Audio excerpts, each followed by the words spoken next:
Hi, everybody. I'm Monica Young, and I am talking about global ethics for our seventh module.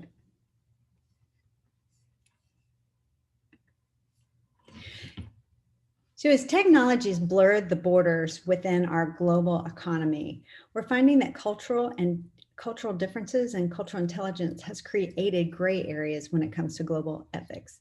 Theoretically, issues can be black or white, but in reality, many situations are not quite so clear cut. For example, take this scenario. I've included three scenarios, two are in the appendix and this one here, to talk about things that I've actually witnessed this week. And they show that these issues are not quite so black and white. For example, a giant manufacturing company has a large order promised, but it's not confirmed yet. If the sales team submits it now, the entire organization will make their quarterly earnings, make their numbers. If they wait for confirmation, they risk fallout from shareholders because they didn't make their quarter. What would you do? Would you process the order if you're the executive in charge? So technology has given us all new ethical dilemmas to ponder. As I mentioned in one of my posts last week, global data protection regulations in the European Union and compliance with those is a good example of that. Strict rules allow for the veil of ignorance. Beserman shared with us this week in our readings, but it's not all so clear cut when you don't know what's happening with data.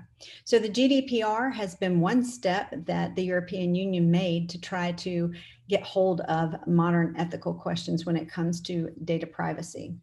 Look at social media and our election processes. We've seen how Facebook, Twitter, Instagram, different channels have shown that, elections can be influenced when we don't have strong ethics. It capitalizes on the bounded rationality that we learned about in Beserman, describing the systemic cognitive barriers that prevent us from being as ethical as we think or we wish we are.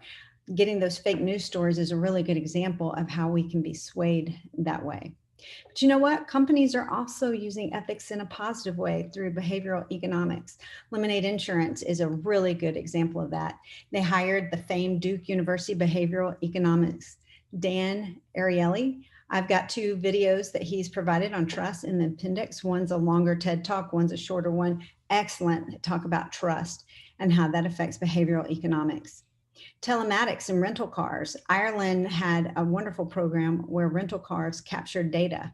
And as people knew that, it changed their ethical behavior as they drove. Better behavior made it have safer driving. But what about ethical leadership on a global scale? Researchers tell us there's no guidebook. CQ, or cultural intelligence, tells us that different cultures have differing views on ethics. What if we opt for theoretical guidance? Some may say situational leadership would be best because it's going to be different per culture on how we decide what our decisions are. However, if we shift our ethics based on the situation, are ethics truly meant to be situational? Doesn't that just kind of negate the very tenet of ethics? Transformational leadership allows for a more positive, more influential style of leading, although ethical purists may say transactional leadership keeps issues from going into a gray area. But then again, as long as the leader is not ethically challenged, which kind of brings us back to politics, but I won't go there. So global considerations bring us back to the original discussion of the friction that can occur when cultural intelligence and ethics rub up against each other. So what can we do? How can we take theoretical and turn it into practical? Well, this slide shows you different things that we can do. We can have the use of synergy, that belief that we can learn from each other and others can learn from us. That learning can actually make those ethical decisions not be so full of friction or angst because we've had a clear understanding of each other's cultures. We can conduct what if workshops. So companies that are global in nature can say, hey, there's a moral dilemma ahead. How are we going to handle it? What if this happens? Then what's our response? Leaders can conduct self-awareness exercises. This is really important.